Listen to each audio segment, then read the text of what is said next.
Halo teman-teman, video kali ini akan membahas mengenai multiple regression dan juga masalah dalam regresi. Oke teman-teman, jadi pertama-tama aku akan jelasin dulu apa itu multiple regression. Nah, multiple regression ini sama dengan simple regression, hanya saja variabel independen di dalam model regresinya itu lebih dari satu. Jadi, ada beberapa variabel independen yang akan mempengaruhi variabel dependennya di dalam model regresi tersebut. Nah, multiple regression ini dapat dijabarkan ke fungsi linear dalam bentuk persamaan berikut. Teman-teman bisa lihat di modul halaman 78. Persamaannya adalah Y sama dengan B0 ditambah B1X1 ditambah B2X2 sampai seterusnya BKXK ditambah E. Di mana Y ini merupakan besarnya nilai variabel dependen, B0 merupakan besarnya intercept koefisien atau dikenal juga sebagai konstanta, B1 merupakan besarnya slope atau regression koefisien 1, B2 adalah besarnya slope atau regression koefisien 2, BK besarnya slope atau regression koefisien K. Jumlah B ini itu tergantung dari jumlah independen yang akan kita gunakan. Kemudian untuk X1 itu besarnya nilai variabel independen 1, X2 besarnya nilai variabel independen 2, XK besarnya nilai variabel independen K, dan E merupakan besarnya nilai residual. Kemudian untuk menguji hipotesis, kita dapat menggunakan uji F, di mana uji F ini digunakan untuk mengetahui bila mana variabel independen dapat memprediksi variabel dependennya. Apabila hasilnya signifikan berpengaruh, artinya model yang diuji merupakan model yang fit untuk menguji hipotesis. Kemudian ada juga uji T, di mana uji T ini dapat digunakan untuk mengetahui pengaruh variabel independen secara individual terhadap variabel dependen. Oke, supaya teman-teman tidak bingung, kita langsung saja ke praktiknya. Kalian bisa lihat di modul halaman 79 dan 80. Yang ini, prosedur multiple regression. Oke, teman-teman bisa buka dulu SPSS-nya. Kalau sudah, kalian bisa klik file, lalu open, lalu teman-teman pilih data. Sumber data yang kita gunakan masih sama dari data statistika genap 2425. Bagi teman-teman yang belum ada, teman-teman bisa download dulu filenya melalui Teams. Oke. Kita akan gunakan file regresi SAF untuk praktik hari ini.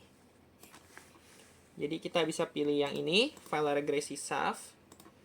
Lalu teman-teman klik open. Kalau muncul tampilan seperti ini, bisa langsung klik yes. Berikut adalah tampilan data kita. Dan ini untuk melihat variabelnya.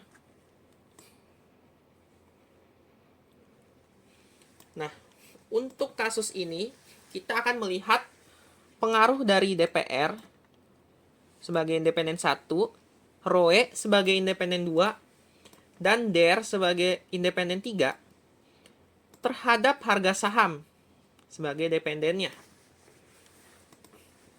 Oke, caranya kita bisa ke analyze, lalu ke regression, lalu kita pilih linear. Kemudian teman-teman masukkan dulu independennya. Yang pertama itu ada dividend payout ratio. Kemudian ada return on equity.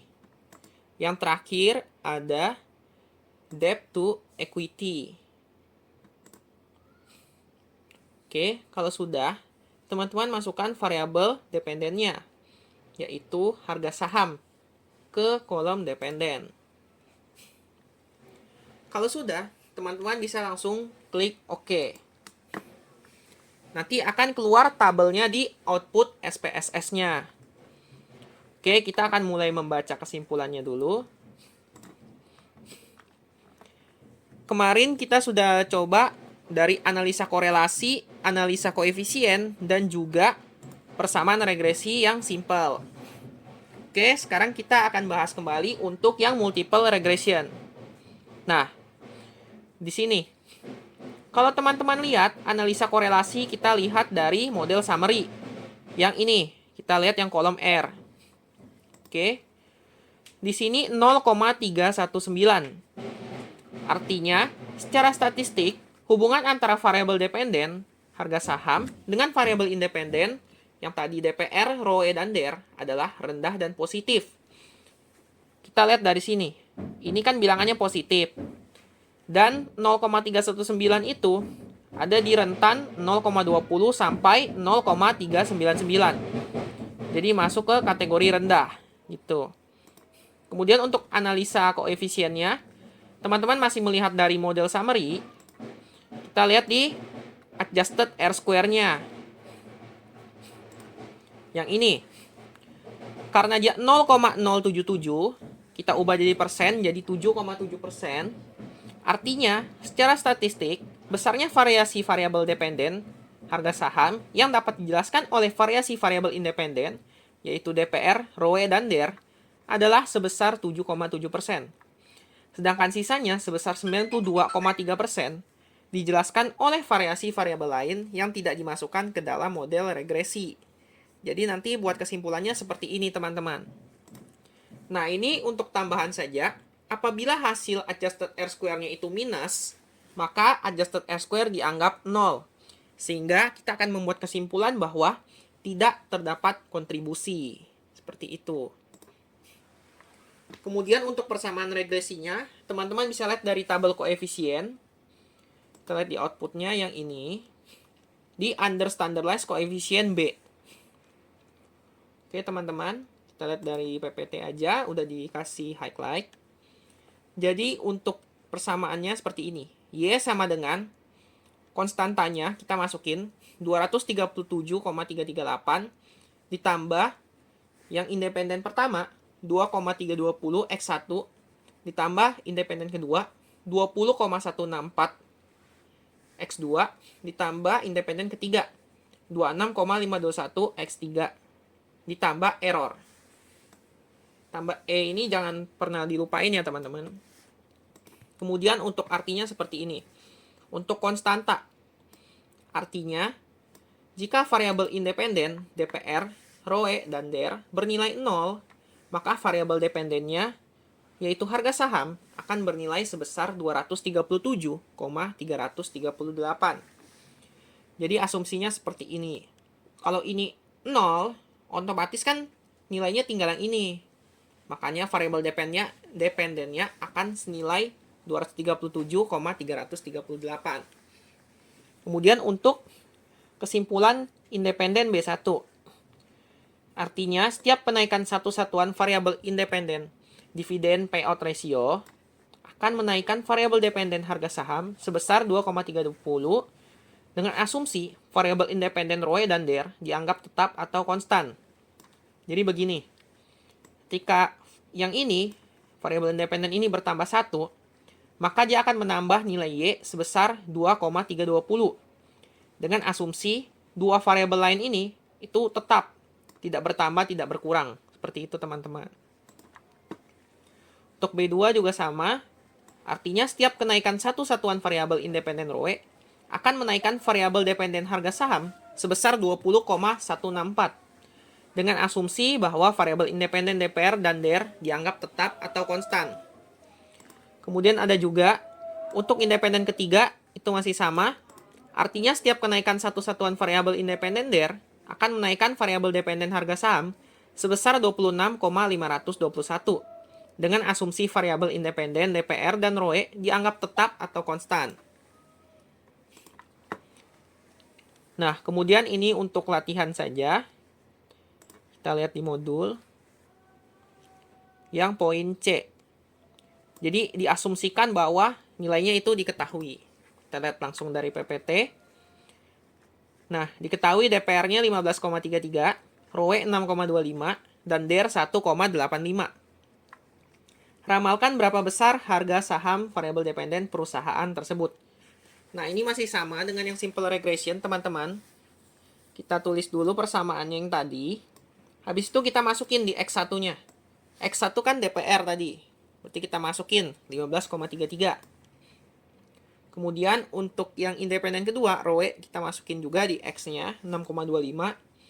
Dan independen ketiga, DER, kita masukin juga di X3-nya 1,85. Nah, nanti hasilnya harga sahamnya akan sebesar ini. Perlu diingat juga teman-teman, simbol E itu harus tetap ditulis. Nah, kemudian kalau dikasih tahu nih, kenaikannya sebesar 10%. Kita harus hitung terlebih dahulu kenaikannya jadi berapa. Baru dimasukkan ke dalam persamaan regresi gitu. Nah, kemudian lanjut ke uji F-nya. Kita bisa lihat dari tabel ANOVA. Kita lihat outputnya teman-teman. Ini dia tabel ANOVA-nya. Kita lihat dari SIG-nya. Nah, jadi jika SIG-nya lebih besar sama dengan alpha, berarti modelnya tidak fit. Sedangkan jika SIG-nya lebih kecil dari alpha, berarti modelnya fit. Di sini SIG-nya 0,009, di mana lebih kecil dari alpha yang sebesar 0,05. Artinya model fit, sehingga layak digunakan dalam penelitian.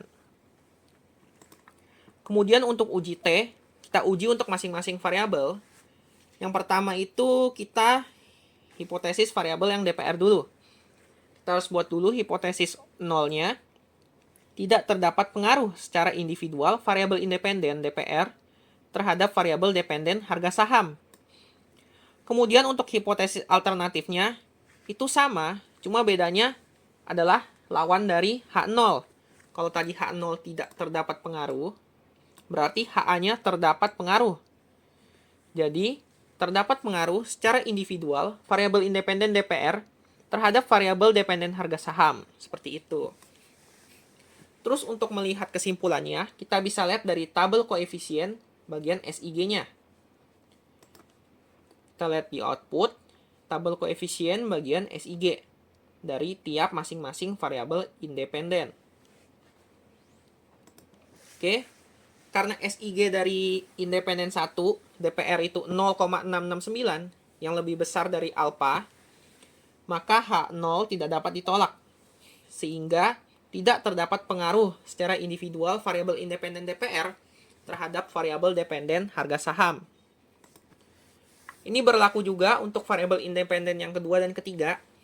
Kalian buat dulu H0 dan HA-nya. H0 itu tidak terdapat pengaruh, HA itu terdapat pengaruh. Kemudian kita lihat di return on equity-nya, SIG-nya itu 0,003, di mana lebih kecil dari alpha. Sehingga HA tidak dapat ditolak. Jadi kesimpulannya, terdapat pengaruh secara individual variabel independen ROE terhadap variabel dependen harga saham.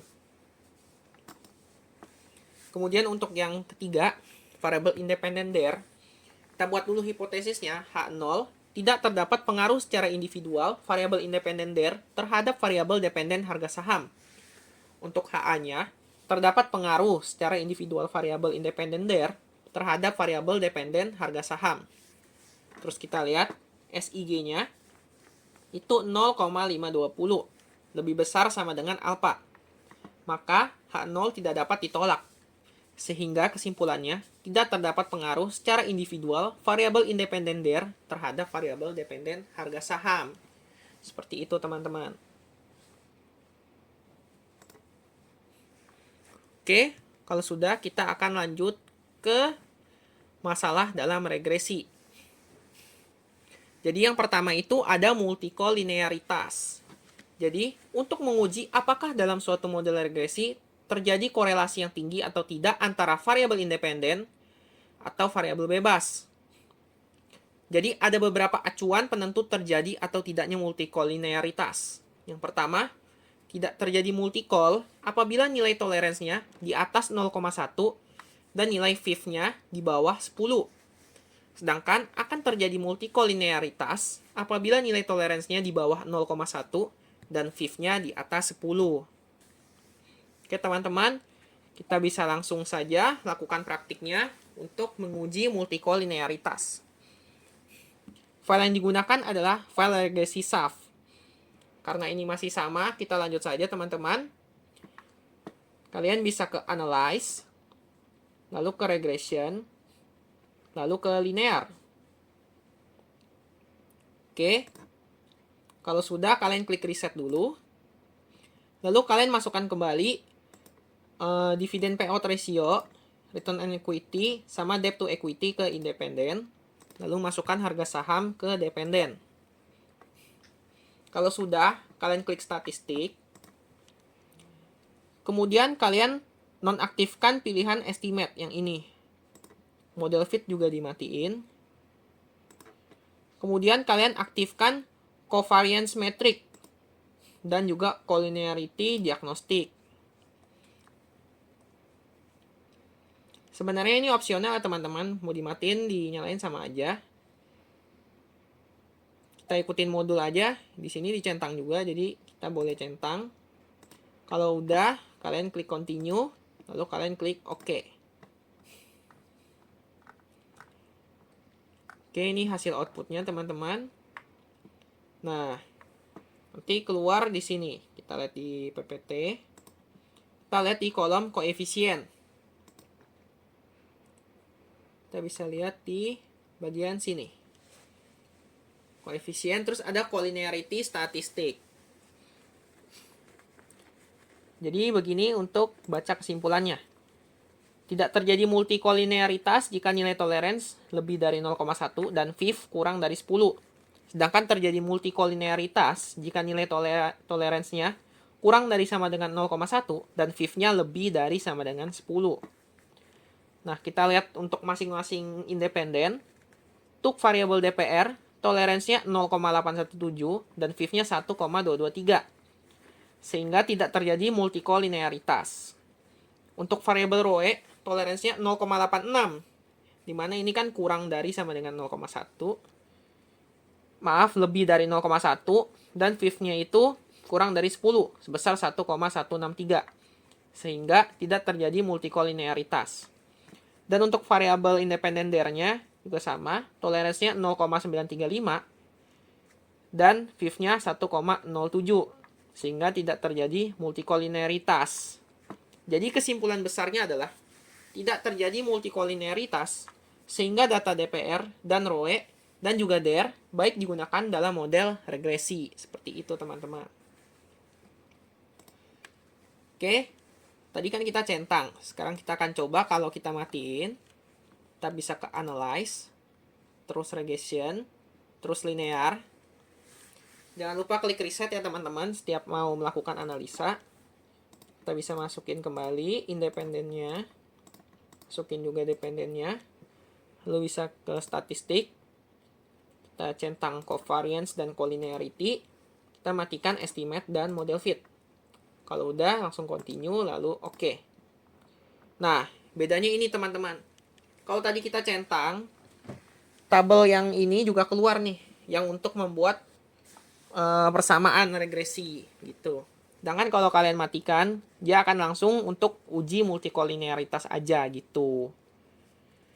Oke teman-teman. Oke, selanjutnya kita akan membahas heteroskedastisitas.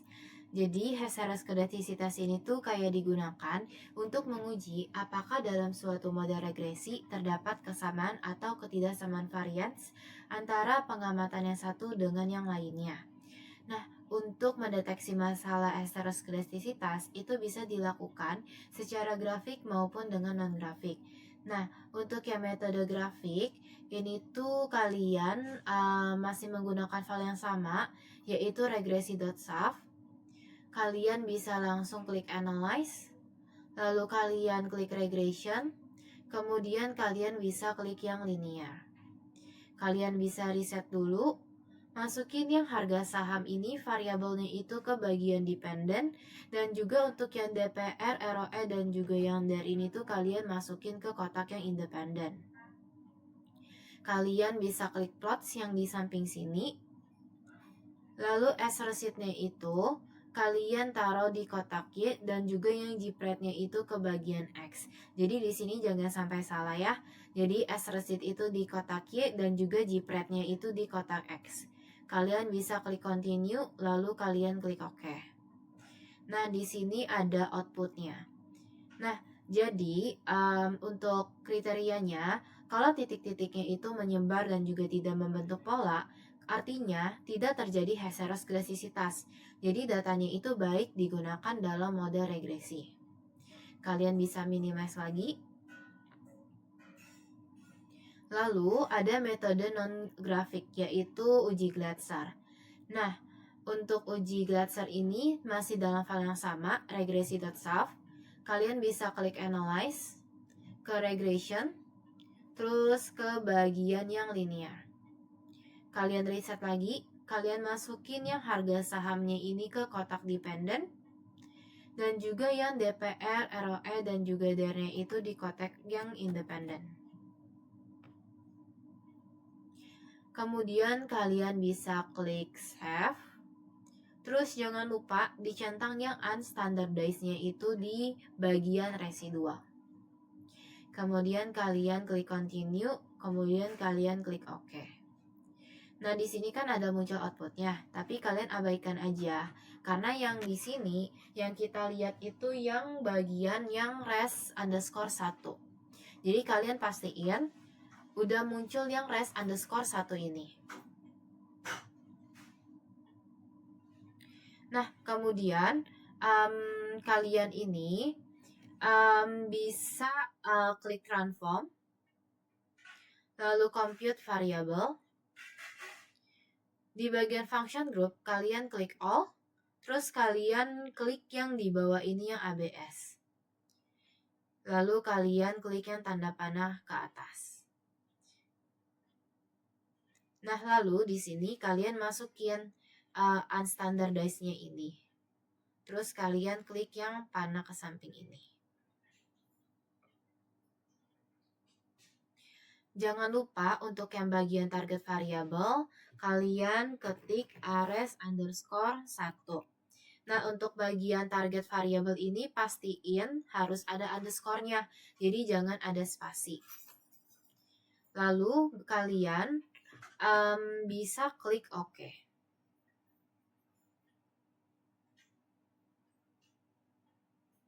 Kalian bisa abaikan aja. Lalu kalian bisa klik analyze lagi. Bisa kalian klik regression dan juga yang linear. Kalian reset dulu. Nah, di sini untuk yang di kotak dependent ini, kalian masukin sama variabel yang ares1 ini. Kalau untuk dan juga yang independent, kalian ini tuh masukin yang DPR, ROE, dan juga yang DER.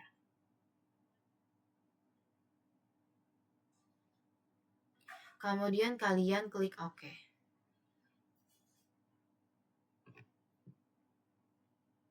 Nah, outputnya akan muncul seperti ini. Nah, di sini yang kalian lihat itu adalah yang sig-nya. Terus kalian lihatnya itu per masing-masing variabel. Jadi bukan yang konstan yang di atas ini ya. Jadi untuk yang DPR, yang dividend payout ratio, kalian lihat nilai sig-nya. Jadi untuk kriterianya, kalau sig-nya itu lebih besar daripada alpha, berarti tidak terjadi heteroskedastisitas. Tapi kalau kurang dari alpha, artinya itu terjadi heteroskedastisitas. Nah, di sini kalau untuk yang dividend payout ratio ini kan sig-nya itu 0,095. Itu kan lebih besar sama dengan dari 0,05. Kesimpulannya, tidak terjadi heteroskedastisitas, sehingga data DPR-nya itu baik digunakan dalam model regresi. Lalu untuk yang independen yang kedua itu kan ada ROE. Terus kalian cek lagi sig-nya itu adalah 0,889. Itu kan lebih besar sama dengan dari alpha, yaitu 0,05. Kesimpulannya itu tidak terjadi heteroskedastisitas, sehingga data ROE baik digunakan dalam mode regresi. Lalu untuk independen yang ketiga itu ada DER, debt to equity ratio. Untuk sig-nya itu adalah 0,001. Itu kurang dari alpha, yaitu yang 0,05. Kesimpulannya itu terjadi heteroskedastisitas, sehingga data DER tidak baik digunakan dalam model regresi. Nah, itu untuk yang heteroskedastisitas. Selanjutnya kita masuk ke bagian autokorelasi. Yang ini bisa diminimize aja. Untuk yang autokorelasi ini tuh bisa menggunakan dua cara, yaitu yang Durbin-Watson dan juga yang Bruce-Godfrey ini. Jadi kalau untuk yang Durbin-Watson ini tuh untuk melihat kayak sebuah model regresinya itu ada korelasi nggak antara kesalahan pengganggu pada periode T dan juga kesalahan pengganggu pada periode T-1. Nah, untuk prosedurnya masih dalam file yang sama, yaitu regresi.sav. Kalian bisa klik Analyze, lalu ke bagian Regression dan juga ke bagian yang linear. Kalian bisa reset dulu.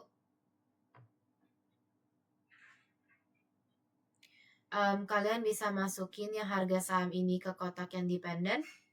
Lalu untuk yang DER, ROE, dan juga yang depairing itu kalian bisa masukin ke kotak yang independent. Kalian bisa klik yang statistik yang di samping ini. Terus kalian centang yang Durbin-Watson di bagian residual. Kemudian kalian klik continue. Kalian klik OK. Nah, di sini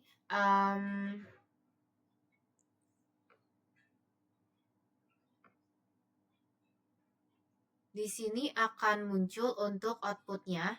Kalian bisa lihat yang model summary ini.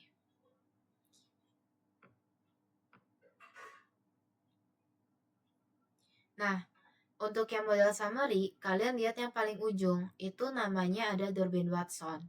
Jadi, kalian itu pertama-tama itu harus buat dulu garis gitu. Kayak di sini garis kayak gini, terus di sini kan ada 0. Terus di sini tuh ada DL, DU, terus ada angka 2, terus 4 min DU, terus 4 min DL, terus di sini itu 4. Kalian namain juga di atasnya yang kayak dari range 0 ke DL ini tuh atau korelasi positif. Terus DL ke DU itu indecision. DU kedua ini tuh tidak terdapat atau korelasi. 2 ke 4 min DU ini tuh adalah tidak terdapat atau korelasi. Terus 4 min DU ke 4 min DL itu indecision. 4 min DL ke 4 ini tuh atau korelasi positif. Nah, jadi di sini kalian gambar dulu. Nah, biasanya sih kalau untuk DL dan DU-nya itu udah diketahui di soal. Nah, tapi yang kalian perlu hitung itu adalah yang di sini, yang 4 min DU. Jadi kan kalau DU-nya udah diketahui, kalian bisa kurangi dengan angka 4. Begitu pula juga yang 4 min DL ini. Nah, selanjutnya kalian itu perlu menganalisis gitu. Kayak yang bagian Durbin-Watson ini kan 0,756.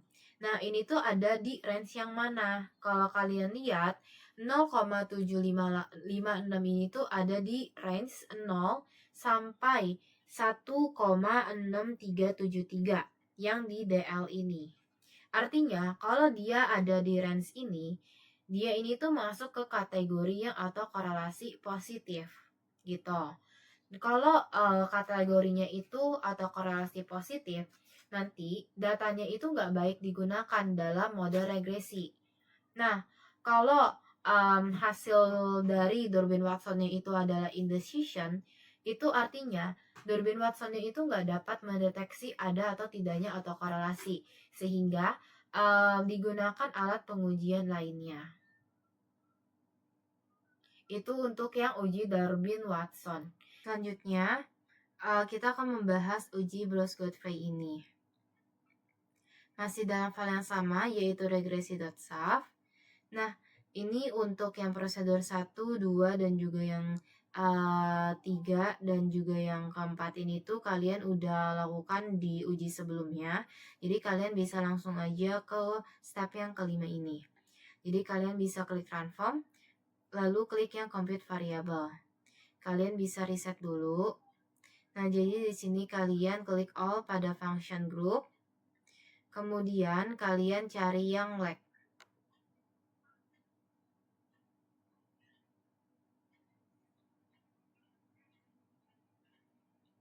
Nah, leg satunya ini kalian bisa masukin ke number expression dengan cara klik yang panah atas. Nah, lalu kalian masukin yang unstandardized ini. Nah, jangan lupa untuk target variabelnya, kalian namain dengan res underscore 2. Kalian bisa klik OK. Untuk outputnya kalian bisa diminimize aja.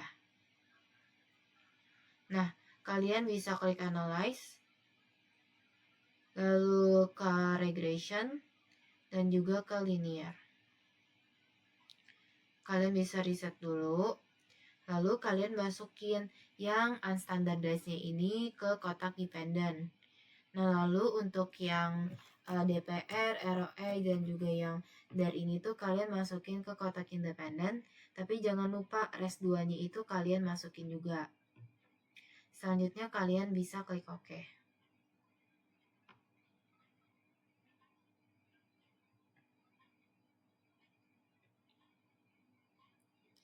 Nah, jadi kalian lihatnya itu yang res 2 ini yang di paling bawah.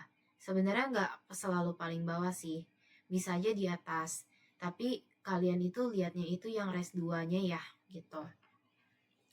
Nah, di sini tuh ada kriterianya. Jadi, kalau misalnya signya itu lebih besar daripada alpha, itu artinya tidak terdapat autokorelasi. Tapi kalau signya itu kurang dari alpha, artinya terdapat autokorelasi. Nah, di sini signya itu adalah 0,000. Yang di sebelah sini, itu kan dia kurang dari 0,05. Jadi kesimpulannya itu terdapat autokorelasi sehingga data tidak baik digunakan dalam model regresi. Baik, untuk materi hari ini sampai sini saja. Mohon maaf apabila ada salah kata. Terima kasih.